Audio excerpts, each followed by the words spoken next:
I have something to share with you today that I recorded a few months ago. But it was so shocking and staggering to me that I actually couldn't air it. It wasn't ready. But like a fine wine, I think it's ready now. And it's a humdinger.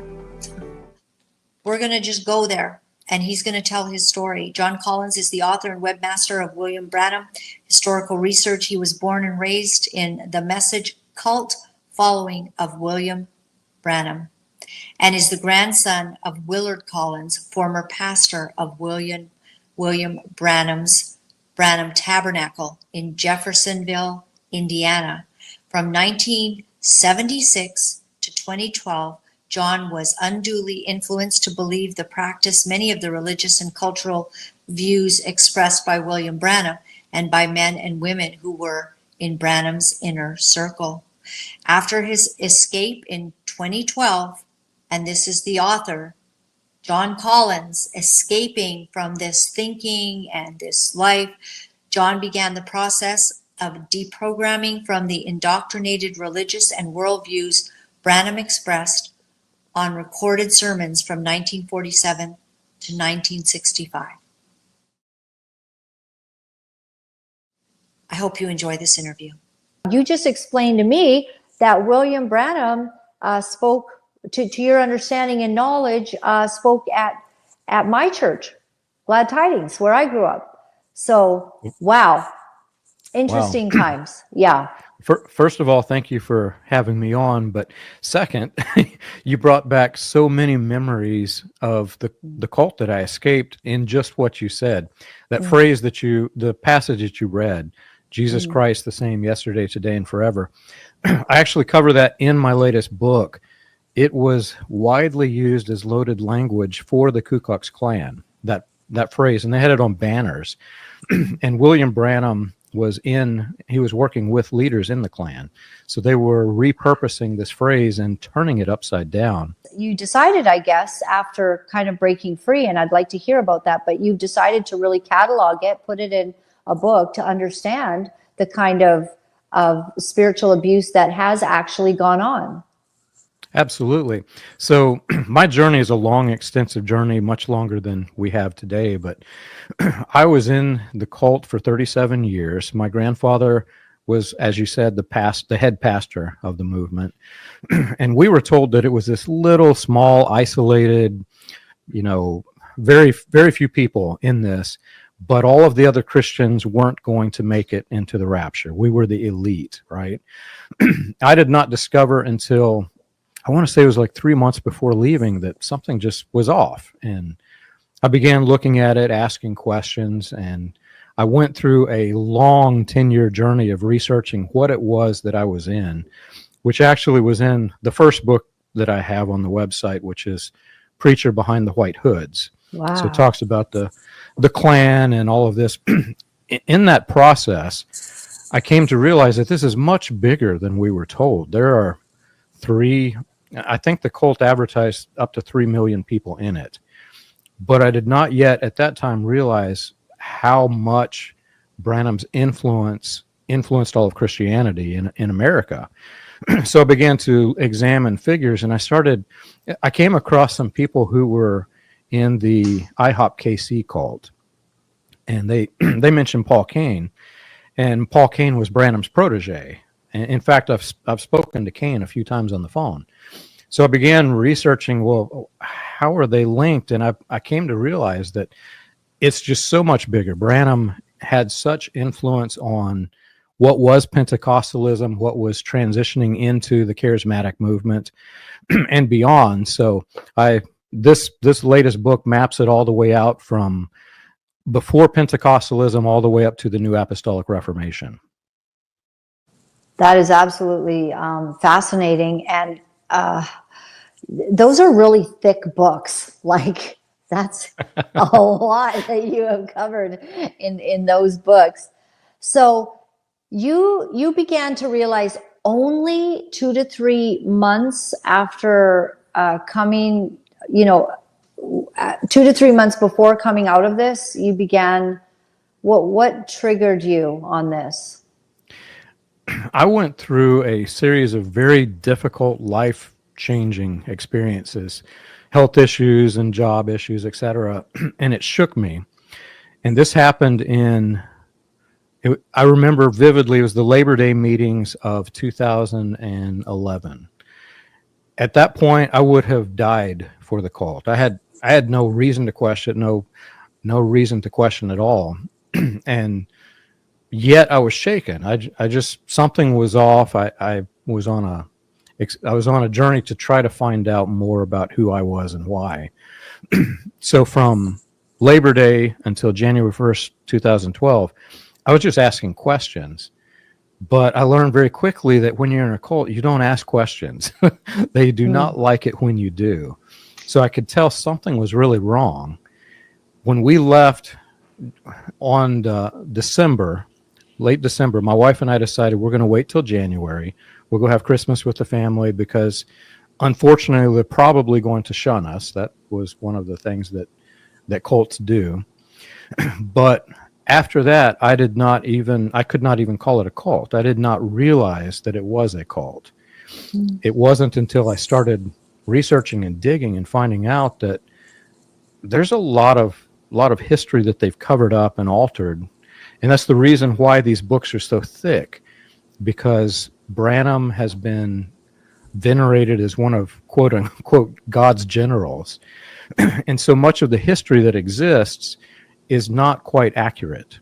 So in the books, I have footnotes with where I got the information, the exact quote, whether it's a government document or a book, or even interviews that I had with different people.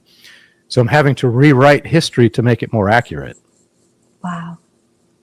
Did the name Branham, was it always a part of the group that you were in? Because I don't recall that name while I was growing up. Branham was the leader of the post-World War II healing revival, and he was one of two catalysts for the Latter Rain movement, William Branham and Franklin Hall. So these two guys basically started what eventually evolved into the charismatic movement. Branham's name, he was the central figure of our cult, so his name was mentioned not only in every single service, but also every family dinner, every family gathering, everywhere we went, we said Branham this, Branham that, right? So he was a significant figure. And I also talk about this in the book a bit. Around 1957, when Jim Jones of People's Temple was working with Branham, there was a massive split in the movement.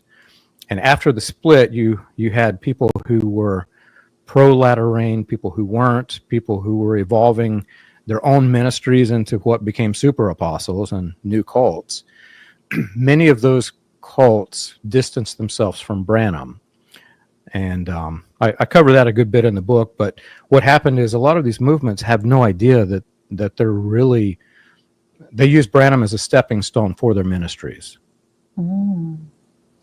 So, and you're talking about IHOP and I think you said Paul Cain. So the IHOP movement, or the IHOP organization, International House of Prayer, is this, are you saying that the roots are from Branham? Absolutely.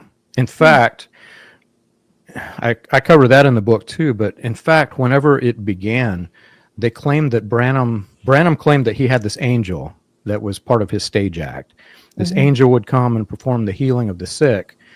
Well, when Paul Cain helped the Kansas City Fellowship build this thing that became IHOP KC, they claimed that it was Branham's angel that came down and commissioned it.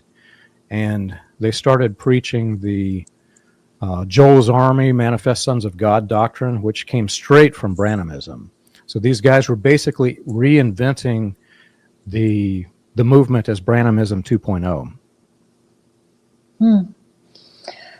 So what was the beliefs of this Branham, as you have discovered? Branham taught that he was the church age messenger. He taught dispensationalism. So in each dispensation of time, Branham taught that there was a messenger that was sent to the church as the super apostle, basically setting up the stage for what became the fivefold ministry hierarchy of authoritarian control. At the top of each hierarchy was this church age messenger, which his cult believed him to be. And this was largely based on British Israelism and Christian identity. They repurposed the last chapter of Malachi 4 to claim that the Elijah that's mentioned in Malachi 4 was not John the Baptist, but instead this figure that's coming at the end of the world. So in the Branham movement and many of the movements that spun off, the end time messenger is this Elijah figure from Malachi 4. So they're still waiting for him. Absolutely. Okay. Interesting. And so was it all bad? Like, was there sexual misconduct involved in all of this, and some of the spiritual abuse that we're seeing going on rampantly in our world? Was that part of his movement as well? Absolutely. In fact, recently there was a series of investigative reports that came out of, I think it's Tucson Daily Star, Tucson.com.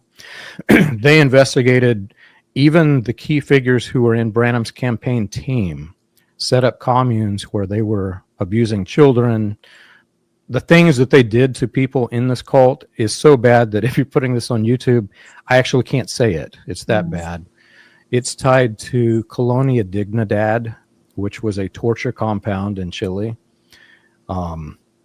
It's also tied to, in the recent events in the Shakahola forest in Kenya, there was a church leader who trained his victims to believe that they should starve themselves to make it into heaven. Somewhere around 450 people died in that event. The investigators went into the compound and they found several of Branham's books there. So I cover some of that in the book as well. Many different cults, most of them destructive in one way or another, spun off of this movement. Wow. So were you literally born and raised right into it? Your parents had already been a part of this movement? I was born and raised in it. My grandfather, as I said, was the head pastor. So this is all I knew. This was the life that I had. And like I said, I had no reason to question it. I was shaken and began to do a journey of self-enlightenment. So did Branham seem to be supportive? Like, did they out these terrible sexual things that were going on and with kids or other things? Was he outing it, or was this part of what was acceptable, or was it just a big secret? It was a big secret. As the children were being abused in one of the compounds in Prescott, Arizona, Branham actually went to the compound and praised the leaders who were abusing their victims for creating what he called Little Goshen, which was, as you know, biblically, it's not intended to say that it's a bad thing that these guys are doing this. Branham supported many ministries like this. So as these guys were abusing the people, the leadership swept it under the rug. What's really bad is that secret nature continued. There were people who were aware that this was still going on. It went on until the late 70s, if I remember correctly. So all of the leadership after Branham died kept this a secret, and many of them knew. So the cover-up phenomenon that we are actually seeing in ministry after ministry after ministry being exposed right now, it's an interesting thing that's happening. But is everyone under this Branham thing, or has the sad effects of Branham's ministry and his legacy filtered into all kinds of places, or is the cover-up just kind of really a part of a part of the church, wrong things that they're doing. Like it's often that this can happen because man is sinful and man tends to cover up their sins. From what I can tell, it's learned behavior more than any type of strategy. See, the problem is the biblical model for church leadership was flipped upside down in this movement. The pastors, the prophets, the apostles, they became authoritarian figures, and they suppressed all critical thinking. So you're not able to question them if there is a problem that's exposed, you're not allowed to think about it. And what happens over time is this leadership found that this is a good way to, keep things going whenever there is a serious issue in the church, such as the sexual abuse. At the same time you had all of that going on, this was a very theatrical style of ministry.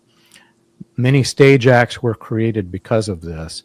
And the stage acts, while some of it was true and some of it was based on Christianity, large portions were complete fiction. And they kept that a secret as well. So when you have a ministry that is supporting a secretive type of arrangement and suppressing critical thinking, you have the recipe for disaster. That's a really pivotal point that you just mentioned about critical thinking. I know when I was growing up, if we asked a question where we thought something was unfair, I went to the private school that, was part of the church. And, we would get called rebellious for asking questions. And so I have had to really, because I have a very, a questioning sort of personality. And so I've had to just allow myself to really be that person that questions an awful lot of things, because it wasn't necessarily second nature to me. Yeah. I have the same type of personality. I always ask questions. I want to know how things work, right? It's part of life for me, but you're right. In these movements, you cannot ask questions, but worse than that, they train the people to believe that the question itself comes from Satan. So if you have a question, even internally, they suppress the thinking inside where you can't further that question. And many people like you and I who have inquisitive minds, suppressing that is like blocking their entire personality. So escaping this, the freedom to think, is one of the greatest freedoms of all.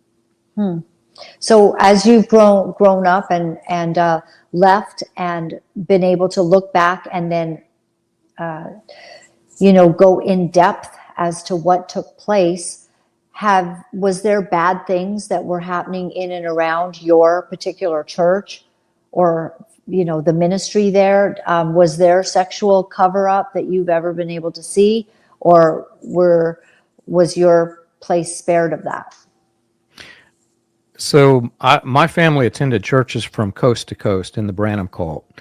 We went to several different churches. I went to like 13 different schools growing up. So we went to several of them. Some of them were very destructive. Some of them did have abuse in them. Others were somewhat benign.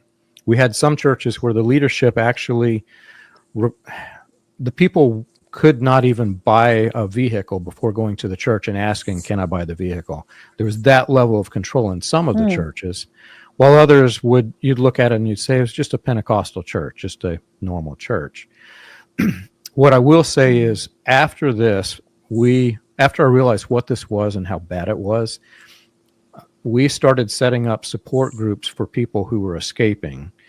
And the abuse that the victims who have escaped have talked about is horrific and very widespread from all countries. We've set up sort of an underground network of support, underground railroad network of support, where people who have escaped can help other people. And one of the problems we're finding is that because so many movements were built off of Branhamism, we're finding that many different cults that we would not have identified ourselves with are now also coming into the support group because they too were something that spun off of Branhamism. IHOP KC is one of the latest. In our podcast every Monday, I've been talking to Jed Hartley, who is the son of Bob Hartley from from the Kansas City Fellowship. He's been going through the same thing with the victims of IHOP KC, as you know, a lot of abuse out of there. All of these groups coming together have one thing in common. The sins that you're talking about, the sexual crime, etc., all covered up. The victims were trained not to critically think and not to ask questions should something like this arise, while there was an authoritarian figure who was demanding basically all of their worship to channel through him as a mediator between God and man. Wow. I'm wondering if you've ever looked into the background of Markus Lamb and Jonnie Lamb specifically. I haven't seen any. I know that there is. I have an article here somewhere that just gives the whole, detail of the background of how they began in ministry, and it seemed as if they had very lofty ideals and that they wanted to sincerely follow the ways of the Lord. But as it grew and as things progressed, there was more power and more money. There was the cover up that was happening, and it just became like it was the way that difficult things were handled, cover up, so that there's no harm that would be seen to come to the organization. So this sounds kind of cultish in a way. Yeah, I've briefly studied Morning Star and its creation. In fact, I want to say it was last week, I released the first of the series of videos that I'll be putting out on it. While I can't say their intentions was good or bad, I don't know at this point. What I can say is the outcome matches the pattern that I've seen. You have the cover up, you have the scandals, you have the crimes. I can't say that the crimes are limited to Branhamism. You've got problems in any church, but the pattern of covering up the problem for the sake of continuing the ministry matches the pattern. So this I see as a huge problem. Yes, so it's all kind of part of the problem that we are seeing, very widespread right now. We're having scandal after scandal. And people get exposed right now, John. And what is shocking to me is that they're not removed. The church is not exactly operating in a manner that can be trusted for the removal of perverts from the top of that organization. One of the people studied on my website is Todd Bently. Todd Bently was also another person who was promoting William Branham's Manifested Sons of God, Joel's Army doctrines. So he has a connection, and we're actually going to go a little bit deeper with that connection in our podcast this season. But as you know, with him, there were problems, and he's being restored to ministry even recently at Morning Star. I saw that. He just recently did a big, I've done a video. I don't know if it'll come out before this one. Yes, I just want to resonate with you that it feels so wrong. And then I read about his past on Julie Roy's article. Like there's pedophilia, like something's very wrong. So what do you think about that? What is going on? It's pretty bad. The history. So he is another person who claimed Branham's angel, if I remember correctly. I'd have to go look it up. The problem, as I mentioned before, is that this type of ministry creates this super apostles like Paul talked about in the letters, right? The people have elevated the men and women in this movement to a status far beyond what they should have been, while suppressing critical thinking. So whenever somebody like this has an issue and steps away, they can bring the predators back into the picture because they have trained the people not to critically think about the scriptures that apply to the person being restored. And they reference passages from the Bible that are talking about restoring of people to the fold. But what they're leaving out is the fact that it's not intended to be restoring people into positions of leadership. It's a good thing that a person who is a sinner gets restored to Christianity. That's a good thing. But putting them in leadership is not a biblical, it doesn't match the biblical role. And so you have a podcast that you've been mentioning. Could you let us know what that podcast is so that people can follow you? It's the William Branham Historical Research Podcast, which is on Apple and Spotify. On YouTube, it's called, the YouTube channel is Leaving the Message. So I've got collections of research videos. Much of what we're talking about today, I have in a research video of some form or another. And we have a series of podcasts that come out on the Leaving the Message YouTube channel. Okay. And so do you get a lot of backlash against you for speaking this way? Absolutely. It's, in fact, if I were to open up my email today, you'd see all this hate mail that I get constantly. The cults do not like the information about their history to be published. They like it to be whitewashed. And so whenever somebody is publishing their accurate history, they try to block it. So we've actually, the reason why the YouTube channel doesn't match the name, we've actually had YouTube channels taken off by the investigative reporters as they began to research the. Sorry, was that me? Oh, okay. Sorry, I added a share. I just want to, if I can put this in, is that what's making the noise? Is this, I just want to confirm this is the YouTube channel that people can follow you on? Okay. That is correct, yes. Yeah. Okay. And so, yes, please continue. They don't like you exposing this. Yeah, or the people that I have a guest every Friday who has escaped at one cult or another. They do not like the victim speaking out, as you're well aware. Mm-hmm. So what we have tried to do, we're very careful about how we expose the cults. Try not to mention any names, keep the names out of it. But instead we focus on the healing for the victims, and the information that has been covered up, we publish that. Okay. So are some people that are mad at you, they're people that have been a part of IHOP, let's say, or Silent Invasion of the New Apostolic Reformation. You're going to have this fellow on. And so people that are actually supportive of these movements, they're the ones that are speaking out against you. Yes. Yeah. So how do you stay strong in light of that? Like, what should we be looking at the church? I believe we're going through a reformation. I don't know what you think. There's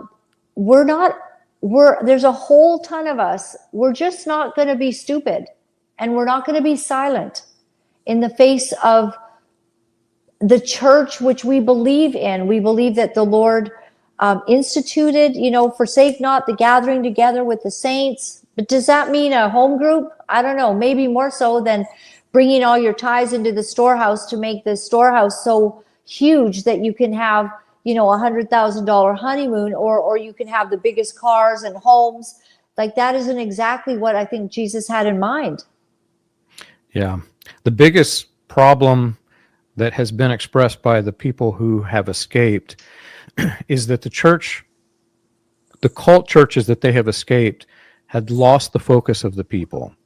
The people are the ones that should be lifted up. And people who are going to church need help. Christ did not come to save the sinners, is one of the themes that I hear from the people who are escaping. But the churches try to cover up the sin from the victims and even from the leadership, to the extent that the victims themselves get further victimized. And the problem is they've lost the focus. The people is the focus. The people is the church.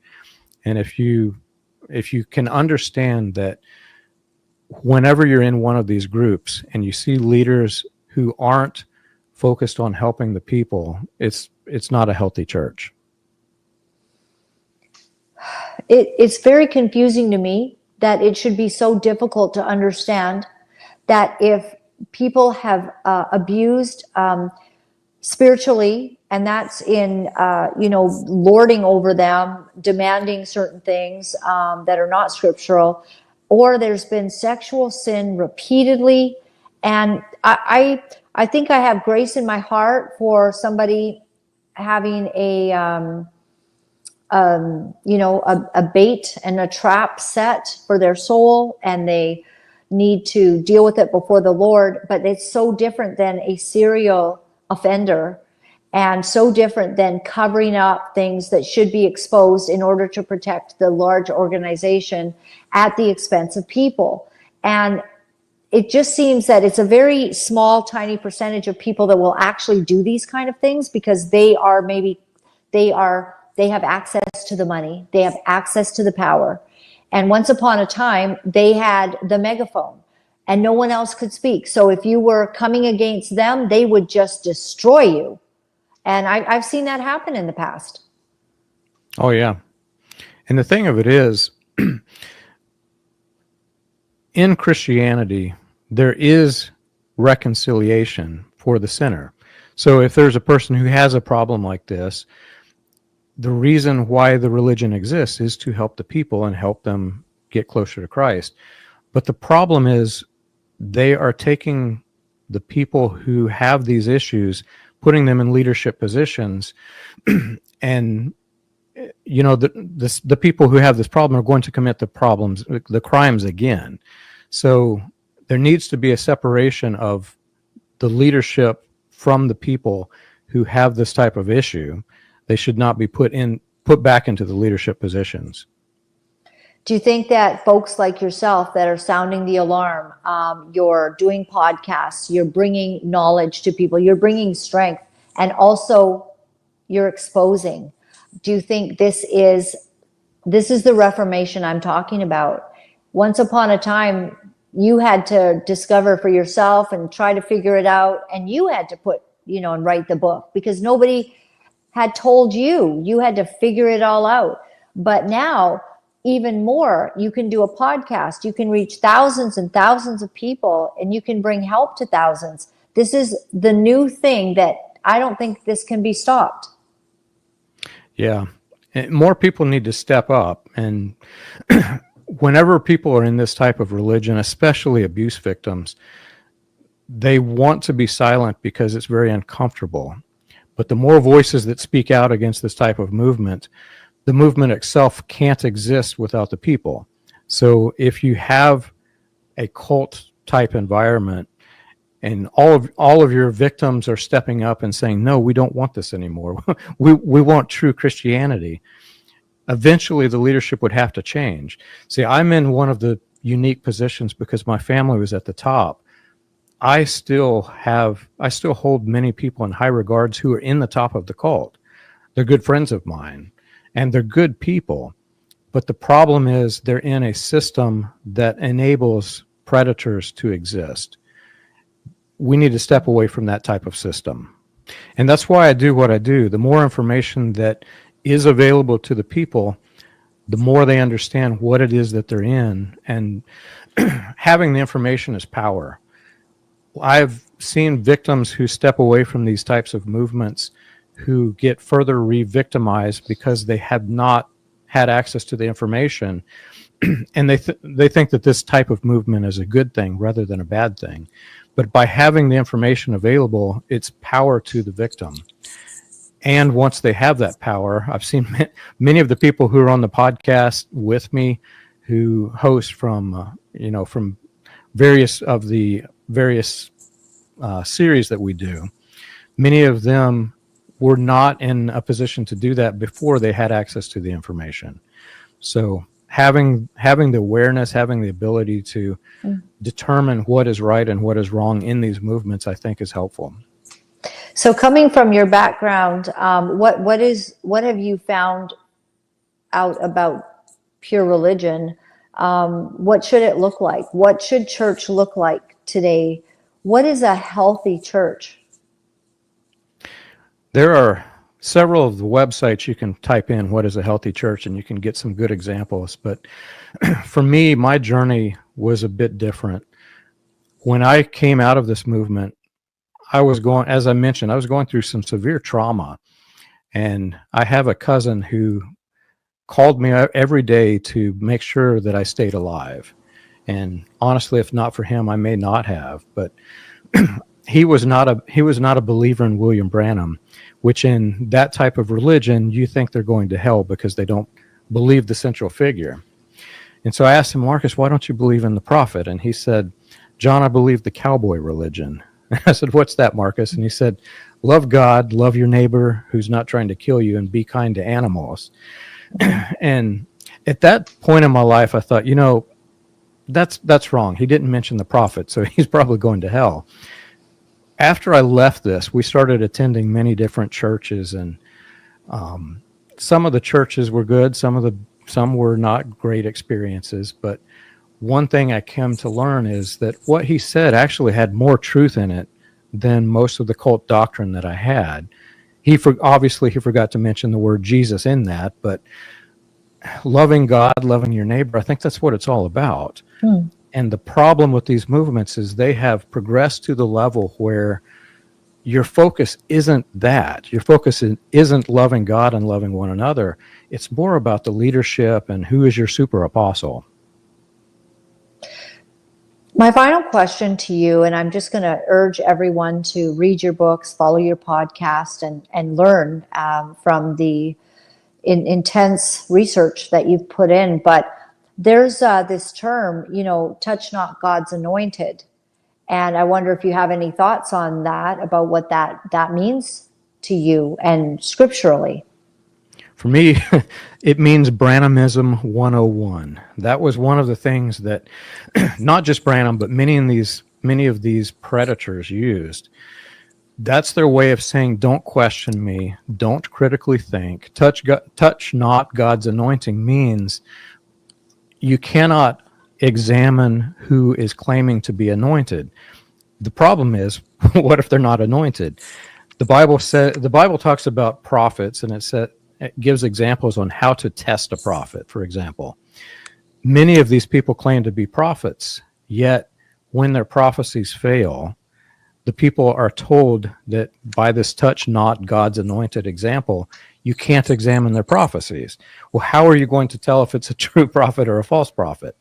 So my advice is, if somebody's saying this, there probably is a problem, or they wouldn't be using that phrase. So very interesting. Absolutely fascinating. I've really enjoyed this. I think that probably because you've written all these books and they're so thick that we could probably talk for hours and have another discussion on this in time to come. And I would really appreciate that. We can cover other aspects. I'd like to say at the end of all of this, I left that church that I grew up in, and I survived, and I don't feel like I was in a cult as in, I don't know what to call it. It makes me feel so sad. You know what I mean? To call it that, but there were aspects, and there was terrible cover up, and there was terrible sin. Yeah. And the human condition, I guess, lends itself to that. Yeah, I just finished, the reason my voice is so hoarse, I just finished recording a podcast with Bob Scott, who was Mike Bickle's brother-in-law. He and I do a podcast, I think it's every other Monday, but we're covering that exact subject. There was a lot of bad things. It was a toxic religion, but what are the good things that come from it? Because it's not just the good that molds our character. It's both the good and the bad. And having gone through these experiences in some ways makes us a little bit stronger. It really does. And my deep, heartfelt love for Jesus came because Sunday night, the service was over. We went into prayer for another hour and a half. Like, I did fall asleep underneath the church things while my parents were praying, but they were actually very sincere. God is love. And it's not about all of these rules. It's so silly, what we've made it. And I love the way that you put that. It's just about loving people. And I just thank you so much for taking the time to talk with us today, and also for your podcast, your books, what you're doing. It's amazing. I think we're having a season where God is flipping the tables on religion and how we've been deceived by those that did not have God's heart in it. One final question. Branham, did he love God? Was he just faking or was he deceived? I've come to the conclusion that he was an atheist. And Wow. that's an opinion, right? We can't go ask him because Yeah, he's dead. yeah. Mhm. But see, here's the thing. I have many friends who are Pentecostals. In fact, one of the guys who helps me with research is a Pentecostal minister. There are oneness Pentecostals who truly believe that the only way that a person is correctly baptized is in the name of Jesus Christ. And then there's the Trinitarians. For them, this is their core ideology. You have to believe it or you don't, right? You can't frame God into the modalistic version or the Trinitarian version and then intermix it. Yet I have on record in the transcripts of the sermons identified places where Branham is going to one church and preaching Trinitarianism and going to another and preaching that anybody who preaches Trinitarian has taken the mark of the beast. So you can't have both. Mhm.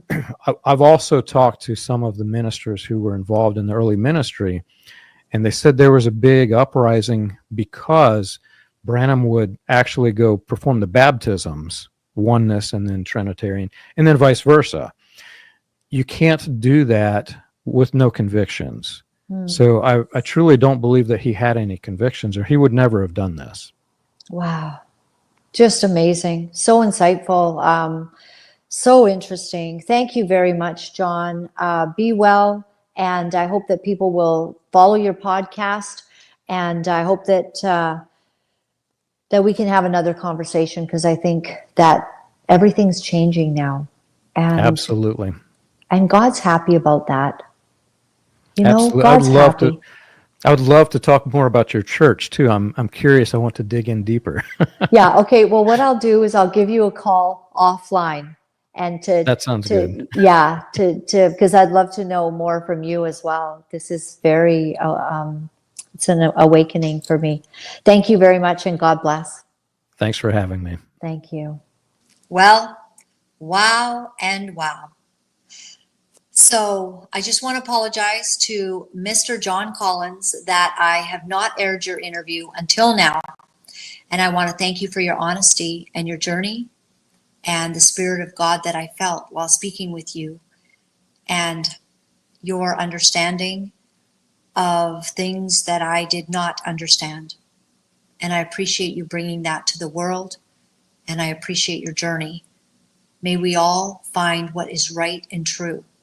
And when we realize that all of this NAR, much of it founded on the doctrinal positions of William Branham, it just gives us pause to consider and to think through it. And I have some verses to read here at the end. Thank you very much. My website is laurelyn.tv, and I appreciate that you support us and you help us. We are not supported by any large ministry. JT and I work like dogs. So I'm a podcaster. We love it. My husband worked behind the scenes for a lot of years, and I worked in front of the camera professionally for a lot of years. And so we combined everything, and now we just rely on the Lord to give us direction about what he wants to speak to the nations about. And we have so many of you from all these different places. So, whew, man, heavy, heavy, heavy. That's how I feel, that it's heavy.